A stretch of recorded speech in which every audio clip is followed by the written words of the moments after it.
feeding the plants with natural and organic products allow us to have a plant with more balance, and fruit comes to maturity in a more linear way. And so when everything is slower and natural, of course, the feature will be better. I love that reference, just especially since we've come off Did you watching the like? Olympics.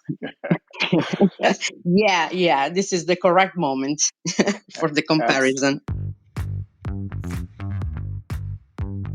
Welcome to this special Italian wine podcast broadcast. This episode is a recording off Clubhouse, the popular drop-in audio chat. This Clubhouse session was taken from the Wine Business Club and Italian Wine Club. Listen in as wine lovers and experts alike engage in some great conversation on a range of topics in wine. If you enjoy listening, please consider donating through ItalianWinepodcast.com. Any amount helps cover equipment, production, and publication costs. And remember to subscribe and rate our show wherever you tune in. Hello, everyone. Welcome to another installment of Clubhouse Ambassadors Corner. We are back from our holiday break from the office, and we are excited to have another Clubhouse Ambassadors Corner. So, yay! And so today, I'm so excited to welcome Hugh Preece back once again on Clubhouse Ambassadors Corner. This is our 161st episode. Actually, we've been doing this for, I guess, 2 years now, right? I think you were one of the moderators before, right? Yes, I've done a few. Yeah, no, you've done a lot of. I think it was a lot, but that was really great. I guess one of them is Alicia Lini and Oki Pinti, one of really great producers, great Italian wine producers. And now you are bringing in Raffaella Merlini from Cantina Bugno Martino. I hope I pronounced that well, Raffaella. Perfect, Lanka. Thank you. Hi, everyone. So before we start, I wanted to also introduce myself, so you know who's talking. So I'm Laika Caparas, and I'm the producer of Italian Wine Podcast, and I am stepping in for Stevie, who's actually now in Tokyo with our fellow Italian wine ambassadors in there. So the concept of Clubhouse Ambassadors Corner is actually to connect our ambassadors with their favorite Italian wine producers. And for today's episode, we have Hugh Preece interviewing Raffaella Merlini.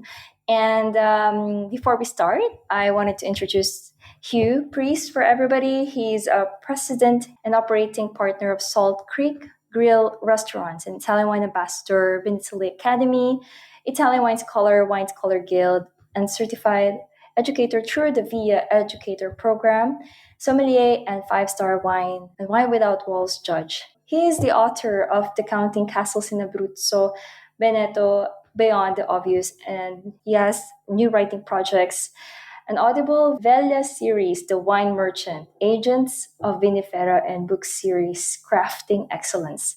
Are these about to be published? I'm just curious, or are they on the way, something like that? The Vella series on the Wine Merchant is published twice a week. It's just novella stories. Okay. Basically, it revolves around espionage, and I use a lot of names from the VIA community as special agents trying to save the world from biohazard and disaster. Oh, that's really interesting concept. I like that. And then you have a book series. It's published, or it's coming up? It's going to be published on Kindle. It releases September 3rd. And it's a series just going through iconic wine regions of Italy, just little books to help people understand the wine laws, the history, the tradition, culture, and the wine itself. So it's a fun little passion project of mine. Okay, so tell us for today, our star for today is actually Raffaella Merlini. So why did you select her as your favorite producer? So why did I pick Raffaella and the winery is because they're one of my favorite producers, just because of their exceptional dedication to quality and sustainability.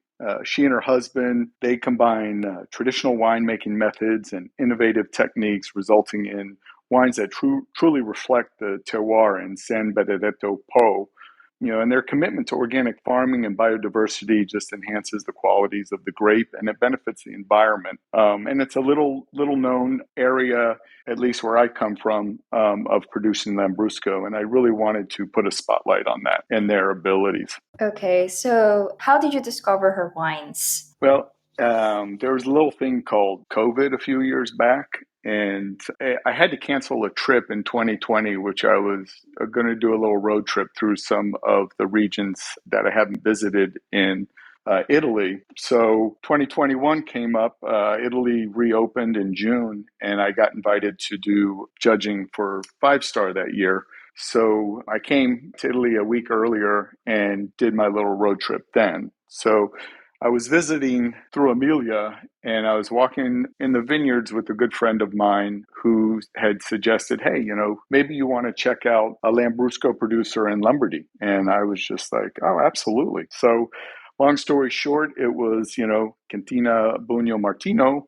And I fell in love with the production and the couple, and the wines were beautiful. So was the property and their practices. So yeah, that's it. Okay, I see.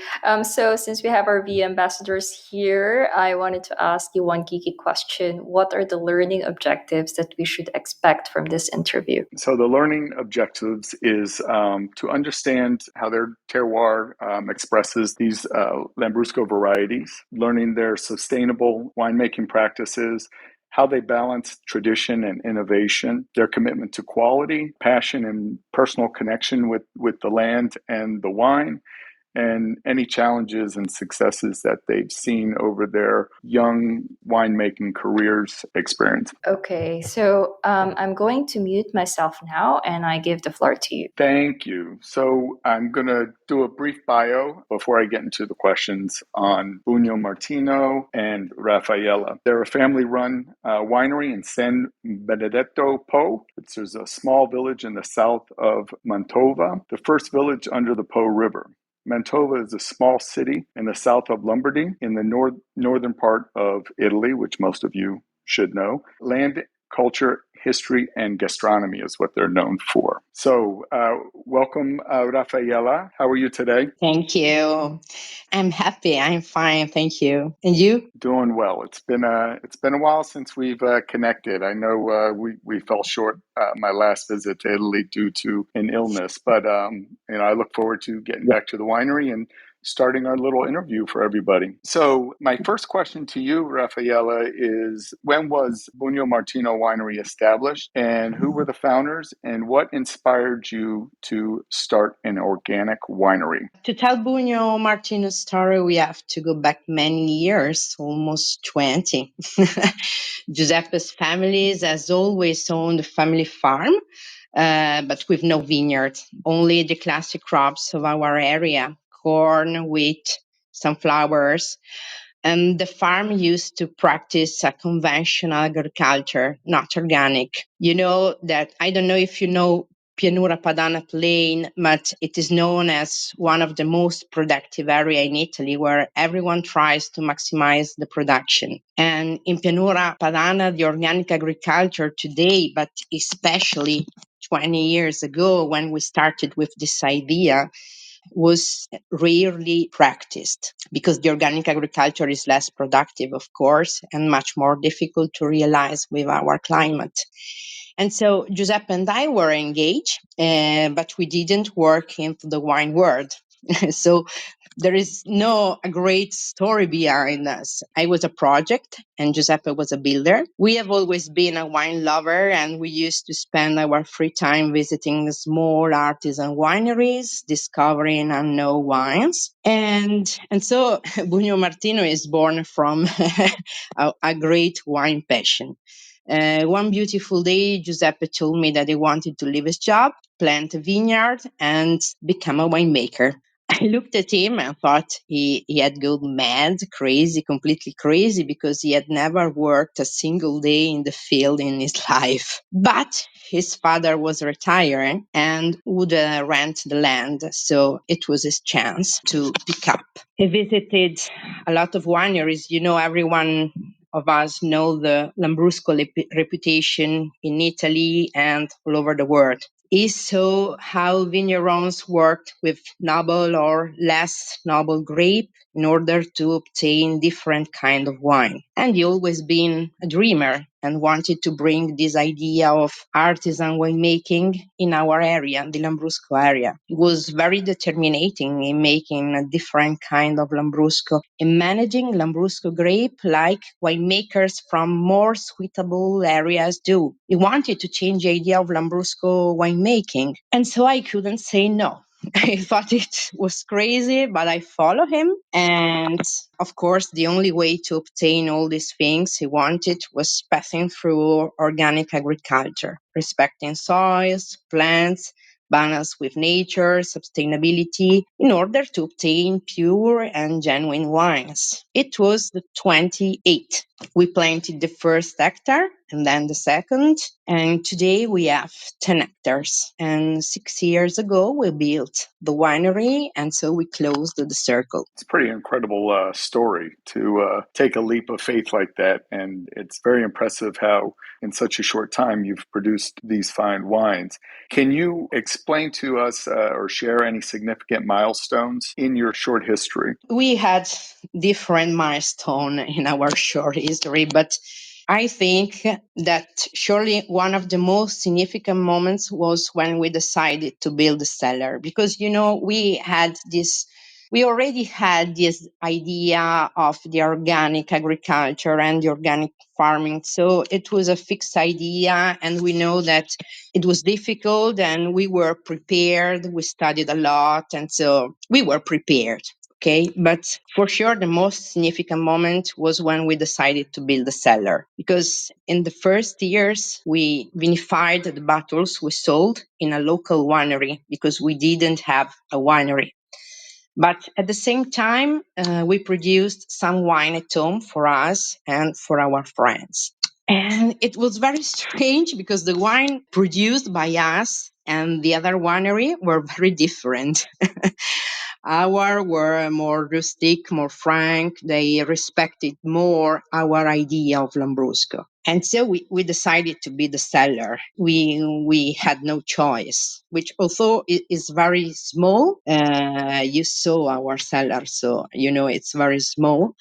It was a very important investment in economic terms for us. Surely, for these things, there are nights when we do not sleep for thoughts and something else, especially now that all the costs of raw materials and energy have increased a lot. But we are absolutely convinced that it has been the right choice. For example, I want to explain why it was the right choice.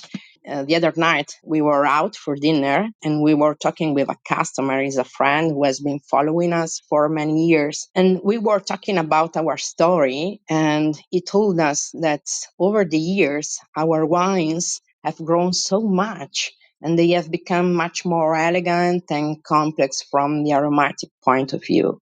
I was very happy. This is very important for us. Our idea of Lambrusco is to maintain the Lambrusco soul, but that is a convivial wine, of course, not particularly challenging. You can drink an extra glass without problems, but at the same time, try to give depth, elegance, and evolution into the bottle. In this way, building the wineries for us meant making our wines recognizable, because it is the idea and personal interpretation of the grape and vintage of the individual winemaker, concept very far from the standardization that happens to be found in the Lambrusco world. So, of course, the main milestone is the building of our winery. Excellent. And getting certified organic, I would assume as well. So speaking Yes. of organic, what specific organic farming techniques do you practice? If you want to produce in an organic way, it is necessary that the viticulture ecosystem be as balanced as possible to function at its best. This is the prerequisite for cultivation without the use of synthetic chemical fertilizers and pesticides. In organic farming, it's very difficult to speak about soils when we speak about wine. The soil is not considered in the organic farming an inert substrate, but what characterizes a biological soil is vitality. That is the presence of billions of useful microorganisms related to the presence of organic substance. Everyone knows the advantages of organic matter in soils, ranging from the ability to retain nutrients for the plants and give them slowly, to the ability to retain the right amount of water and promote soil structure. Therefore, in soil management, grassing is certainly a fundamental component. Speaking about product, we use only copper and sulfur, which are allowed in organic farming, and some biodynamic practices. We don't use biodynamic farming at all, but we like some biodynamic practices, and so we use them. We do not use insecticides, having even organic, because the presence of all insects is essential to maintain the correct balance. We use only a sexual confusion system for the moth, which is a very dangerous insect that provides small hormone release laces to counteract the reproduction of the species. Amazing. So, crop rotation, natural pest control, and composting to maintain soil's health, and some biodiversity practices. I love it. You mentioned copper and sulfur. How do you minimize the use of copper and sulfur in your vineyards? This is a very good question because, we have a lot of humidity. We have a lot of disease from humidity, and organic farming is very difficult with humidity. And here we have the first innovation part of the winery, because we have a weather shed inside the company with probes inside the vineyard. This machine changed completely our lives several years ago when we bought it. The machine stores our company's microclimate data and monitors the humidity inside the vineyard, telling us exactly when a rain will come, and so we need to make the treatment, or when the leaf moisture inside the vineyard is too high. In this way, treatments are only done when it is strictly necessary. And this is really, really important, because sometimes it happens that you don't have a very precise prevision of the weather, of the rain, and so you don't want to risk and you make a treatment. But in this way, we can reduce a lot the use of copper and sulfur. And in addition, we also use extracts of essential oil with orange and decoction of horsetail that serve to fight fungal diseases in a natural way. And therefore, we can reduce the use of copper. Certainly, I have to be honest, these climate changes do not make the life easier. We need today viable and sustainable alternatives to be able to preserve plants from the many diseases and the new insects that are coming to attack them. So I don't know in the future if we will continue to manage the vineyard in this way, because the climate changing is very, very, very important, and it's very, very fast. Yes, climate change is a real thing, and it does affect the world as much as it affects the winery world, which we love so much. Yeah, but the problem is not, I don't want to continue with the organic farming. The problem is if in the next 20 years, Bugno Martino still exists, because, for example, this summer we had 5 hailstorms, and so it's very difficult. That is, it's unfortunate, and I'm sure you will be around in 20 years. So how does the winery ensure the health and sustainability of its soil? Obviously, we talked about some of the practices, and what role do the cover crops play in your farming practices? Cover crops are fundamental. The manure involves the sowing of essences such as Gramineaceae, Brassicaceae, and legumes, which promote biodiversity. Once the cover crops are cut, it is also very important for the birds to use alternating tall grass between a row and the other. Rows with a lot of vegetation allow the presence of invertebrates and, in particular, insects, which are preyed upon much more easily by birds where grass is low or absent. And the alternating management ensures a more regular presence of flowers able to offer the butterflies the resources they need. Then, inside the farm, because we don't have only the vineyard, we have other cover crops. We also have a friend who runs beehives at the heart of our company. Bees do not work in the vineyard, of course, but they create a global ecosystem within the farm. And within the company, within the farm, the rotation of other cultures create a global biodiversity that feeds itself. And I think 6-7 years ago, we definitely banned hunting inside the farm. So we have many families of hares, pheasants, wild duck, and last month we saw a pair of roe deer. And wild animal is a major contributor to the maintenance of biodiversity. It's important to maintain that ecosystem. So let's move into your terroir, since we've talked about all the treatments and practices you use. How does your specific terroir in Bugno Martino influence the characteristics of your wines? Our wines are exposed to the southeast and are in a very good position, considering that we are in the Pianura Padana plate. Okay, we are about 2 kilometers far from the Po River, the longest and important Italian river, and 200 meters from Secchia River, its tributary. We have many water layers below our soils. We have alluvial soils. We have loamy soils rich in clay that convert structure, fragrance, and minerality and ability to evolve to the wine. Consider that Lambrusco needs high temperature and high humidity, and we have in abundance, of course, of high humidity. We also have a sandy part inside the company and a lot of sand under the soils. But when we planted the vineyard, we decided not to plant the vineyard there because you know that in Lambrusco area there are a lot of sand and there is a lot of sand, and we preferred to have wines of structure, so we preferred the clay soils. So we just planted the vineyards there. I recall, when I was tasting your wines, that there was a unique minerality component and aromatic complexity to your wines, which I found fascinating, and it was well balanced. Thank you.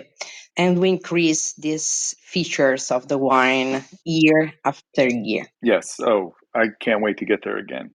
Who wants to be the next Italian wine ambassador? Join an exclusive network of 400 Italian wine ambassadors across 48 countries. Vinitaly International Academy is coming to Chicago on October 19th to 21st, and to Almaty, Kazakhstan from November 16th to 18th. Don't miss out. Register now at vinitaly.com. So what makes the terroir unique compared to, say, the region of Emilia? Each terroir is unique. Ours in rich in clay, as I told you, with high and humid temperatures. And Emilia-Romagna is very different, a city from another, going from sandy to hilly soils and sometimes more windy and fresher temperature. We don't have fresh temperature and we don't have wind. So we talk about completely different terroir for wines and Lambrusco of different characteristic. The alluvial soil that we have created because in the past, starting from the Middle Age, man has plucked the land from the floods of the River Po by building dams, create the perfect condition for the cultivation of Lambrusco. In fact, we have, although no one knows Mantua, although in Italy, because it's a very small province, we have 1,000 years old wine tradition. Yes, it's pretty incredible the differences that you can taste, the subtle nuances. So, what Lambrusco grape varieties are you primarily growing, or grape varieties in general, are you growing on the farm? We have 3 Lambrusco grape varieties. This Salamino grape. Salamino is not an autochthonous grape. It's a grape that is used both in Lombardy and both in Emilia-Romagna. And Ancelotta, that is a very dark grape used mainly to make the blend, and Grappello Roberti. And we have some rows for Chardonnay. Excellent. So let's talk about how your grape varieties reflect the winery's commitment to the organic farming. This is a very difficult and an easier question at the same time. In general, we can say that the grapes are healthier, with lower pH and need lower quantities of sulfites. Of course, being organic and making a natural farming, we have zero residue of pesticide. And I read some studies where people can find pesticide residue inside the wine and the food when used during the farming and the agriculture. Let us think about the natural feeding of the soil and the plant and the type of nourishment that they can give to the grapes. Slow, balanced. Let us compare them to the human body. Okay, it's easier for me to let you understand if we compare the vineyard natural feeding to the human body. Try to think to a sportsman who prepares himself for a last minute race. I don't know, takes substances or drinks something. I don't know, because I'm not a sporty woman, but substances that can maximize his endurance will certainly have an explosive performance in a certain moment, but not constant over time.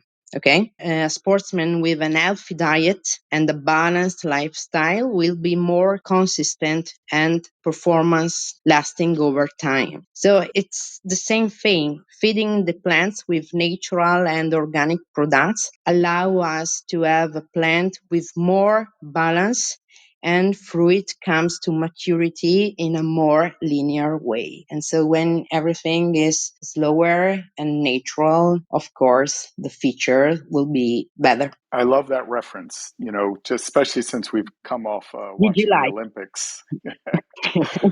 Yeah, this is the correct moment for the comparison. Absolutely. So can you discuss the characteristics of your Lambrusco grapes? Let's start saying that we practice low yields. I don't know if everyone knows that Lambrusco plant is originally a wild plant. And of course, we have very fertile soils because we have alluvial soils. So this makes the plants very productive. Generally, 1 hectare of Lambrusco in Mantova produces about 300 quintals of grape per hectare. That is crazy. I know it's crazy, but sometimes it's something more. So it's like this. We cut the production in the pruning phase, and then with the green pruning, and we produce about 70, 80 quintals per hectare, more or less. So this is the low yields are very, very, very important, and maybe we discuss later.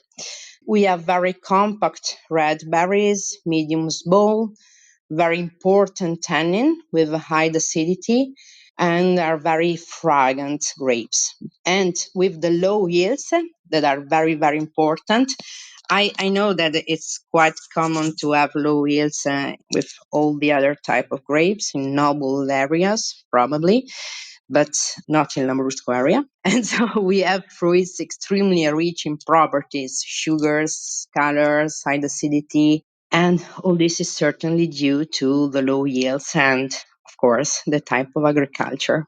Understood. I mean, I did find your wines vibrant, acidity, rich in color, and the flavors went from fruity to earthy, which is unique. It was uniquely different than the wines I taste in Emilia, which still have those characteristics, but the nuances were slightly different. And I guess maybe it was that minerality I was getting from your wines. So I'm going to move out of the vineyard now, or the fields, and let's go to the cellar. I got some questions here. What are the critical cellar practices during wine production? And how do you ensure minimal intervention in your winemaking process? This is the second very good question. We have a lot of critical cellar practices because, Lambrusco is a very difficult wine. I was talking of it with other colleagues from Emilia, and we all agree on the same thing. Lambrusco is a very difficult wine to make because grapes are wild, and you have to consider the soul and the nature of the grapes. So are wild, are scurvy, so they have a higher risk of defects. And we have also have to consider that it is a sparkling wine, and so we have to manage two different fermentation. So it's not a still wine, so we have a second fermentation more. Surely most of the work must be done in the vineyard, of course, and to get the cellar with the best quality. Starting from the harvest, we try to choose the perfect moment. The perfect moment is very, very important. When we have the high acidity with a low pH and the correct quantity of sugar. The choice of the right moment of the harvest is fundamental. The first fermentation takes place with indigenous yeast.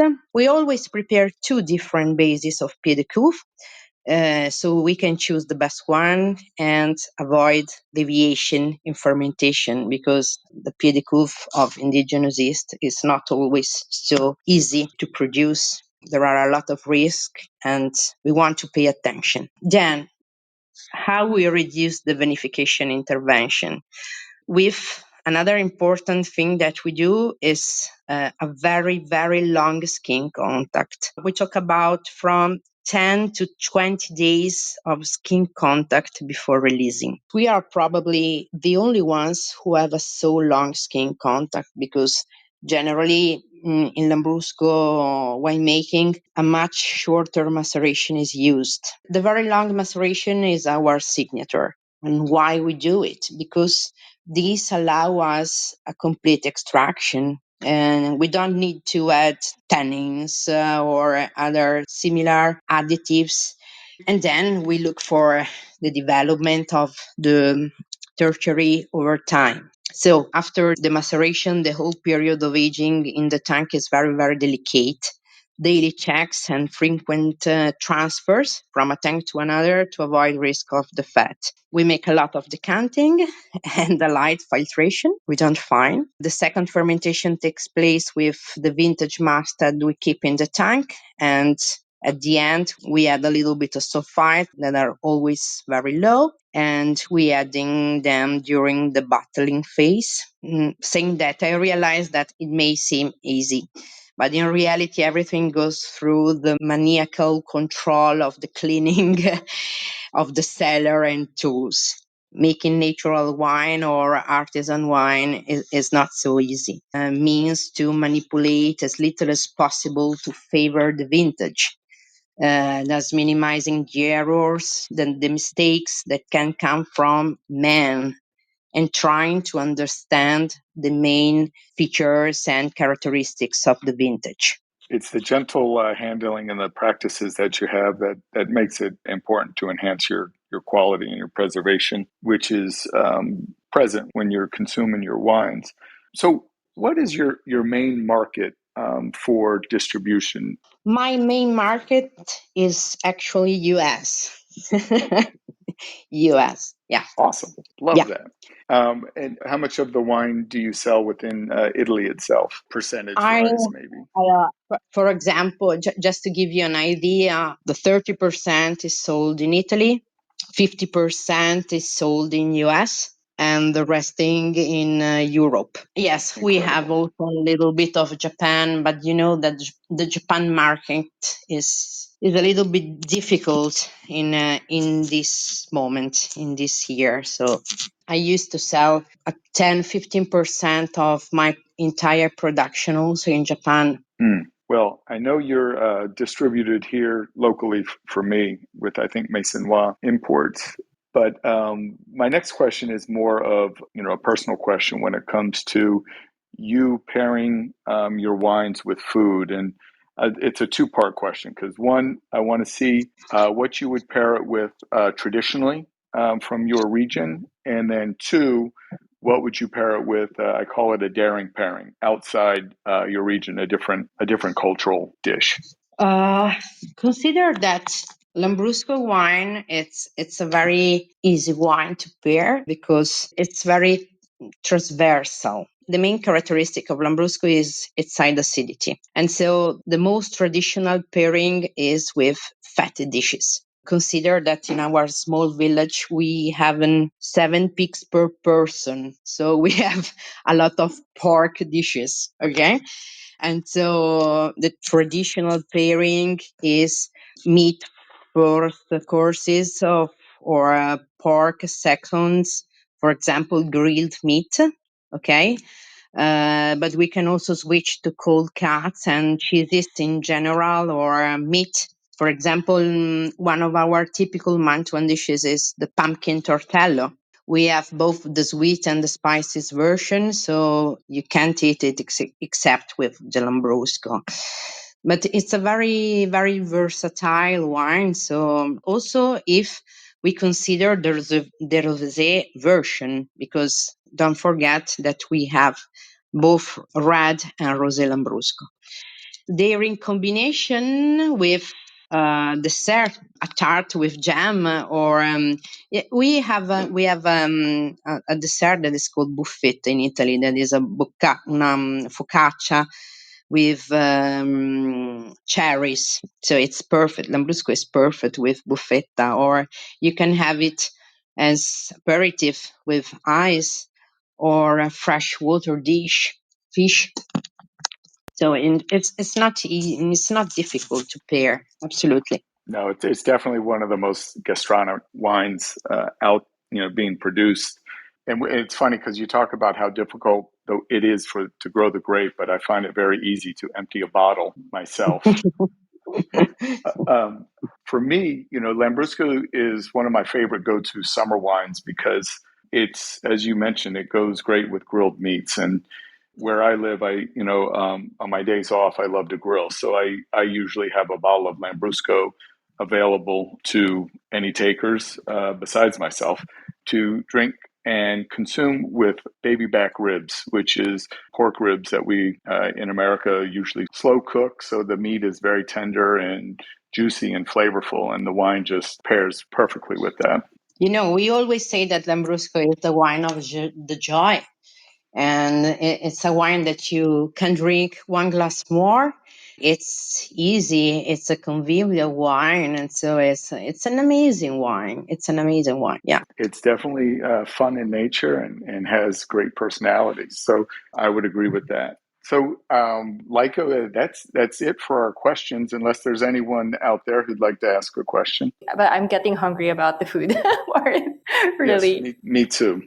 Yeah, but feel free. You still have time if you still want to continue the conversation. So, Raffaella, how's Giuseppe doing?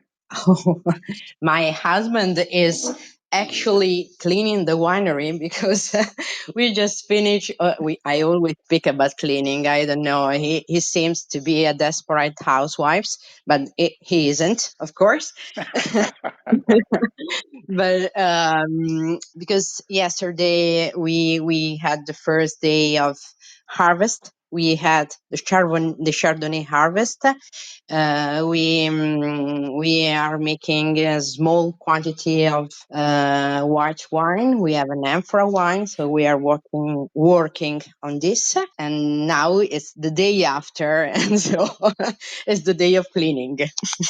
Well, that's part of your cleaning practices to keep your winery spotless, which is great.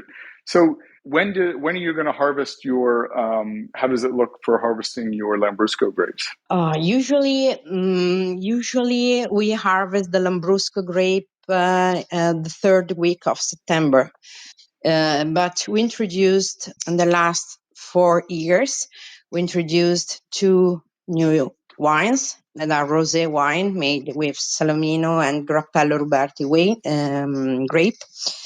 I didn't tell you about Grappello Ruberti grape that is very important for me. If I have a second, I really would like to Absolutely. explain because Grappello Ruberti is the only autochthonous grape from our small area.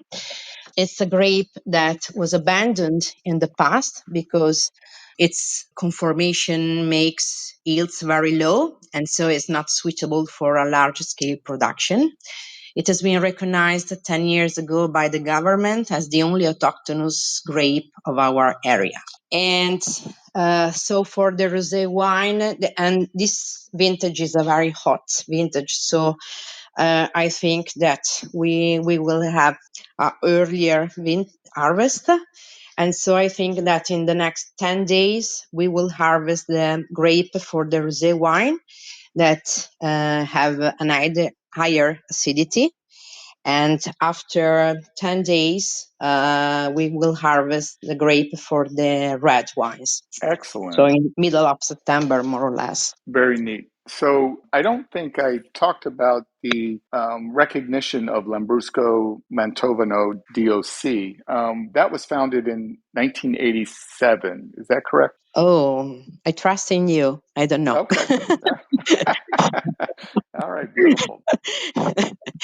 No, I don't know because I don't produce DOC. We only produce IGP. Okay. Because the Mantova DOC is made for great production, and so we prefer to make the IGP. Understood. So tell us about the first wine you produced. Did you dedicate it to somebody of history? Oh, yes.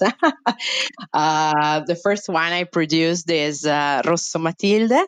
That is the wine I sell the most in US. Rosso Matilde is dedicated to Matilde di Canossa, who was a great countess lived in the Middle Age. She was born in my village in San Benedetto Po. That is a very small village, is more or less 7,000 inhabitants. So we, as I told you before, we have more pigs than people. And she had the property of all the lands of the area, and she had the power into the church, and she decided to say to the monk to work in the field and start cultivating this strange wild plant that was Lambrusco.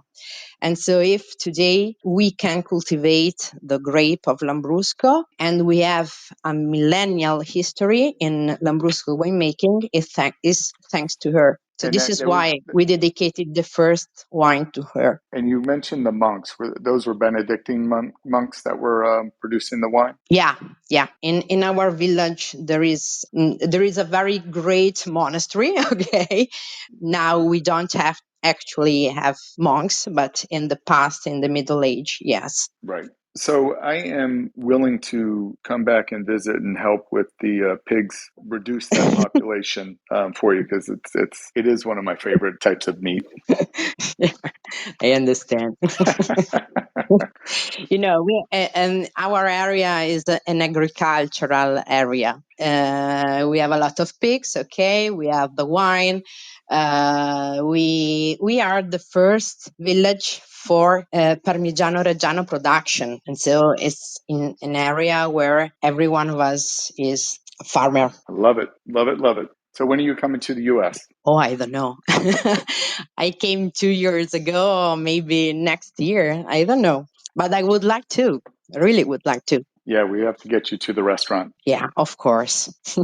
Okay, so yeah, is everything okay? Everything's wonderful. I appreciate Raffaella's time. I know they're busy right now with the Chardonnay harvest and doing a lot of cleaning, but I guess the longer she stays on here, the less cleaning she'll have to do.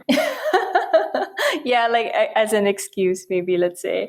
Actually, I have one. Yeah, I have one question to ask though.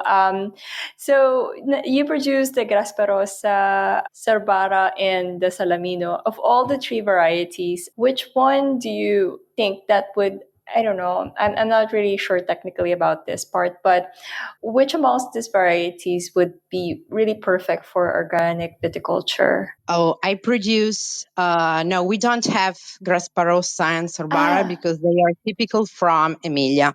Okay. Grasparossa is mainly from the hills, and Sorbara is more or less 40 kilometers far from my areas. Okay. We have Salamino and Grappella Ruberti and Ancellotta. Okay. Actually, we mainly use Salamino, but Grappello Ruberti will be in the future, of course, in the center of our projects, of course, because it's we can have extremely tannic wines with good acidity, floral scents, more specifically of red fruit, cherry, blackberry, raspberry. Also, with the refermentation in bottle, we use a lot the second refermentation in bottle. And so Grappello Ruberti is the grape that we prefer. But also because sometimes people ask me the features of our wines. I like to say that they are wines with a soul. I know it's not a technical definition, but when someone tastes our wines, I swear, for the first time, usually the first thing they say is, I didn't expect that Lambrusco was like this. So wine is the emotion and passion, and I love to describe my wines through the emotion they evoke. And Grappello Ruberti help us to reach this point. Right. I'm really curious because I haven't tried a Grappello Roberti, and if it's a kind of wine that, I mean, the grape variety that gives so much, I don't know, like a change of perspective for Lambrusco in general, I'm really curious to try it. But yeah, thanks a lot for this information. Thanks, Raffaella, for your time, and also, putting the Clubhouse in between your busy schedule. I know it's going to be busier this August. So, and also thanks you for also introducing Raffaella to us. And I look forward if you can come back to Emilia Romagna and also help her with I think you mentioned something about the pig farmery. Yeah, I think that's really a cool idea. I approve. I'm in. Yeah, I'm coming too. Just kidding. Anyway, so yes, thanks a lot, guys. And thanks for listening for the audience. That's a wrap. And okay, ciao a tutti. Ciao. Ciao, Thank ciao. you a lot to Grazie. everyone. Bye. Bye-bye. Listen to the Italian Wine Podcast wherever you get your podcasts. We're on SoundCloud, Apple Podcasts, Spotify, Himalaya FM, and more. Don't forget to subscribe and rate the show. If you enjoy listening, please consider donating through ItalianWinePodcast.com. Any amount helps cover equipment, production, and publication costs. Until next time, cin cin.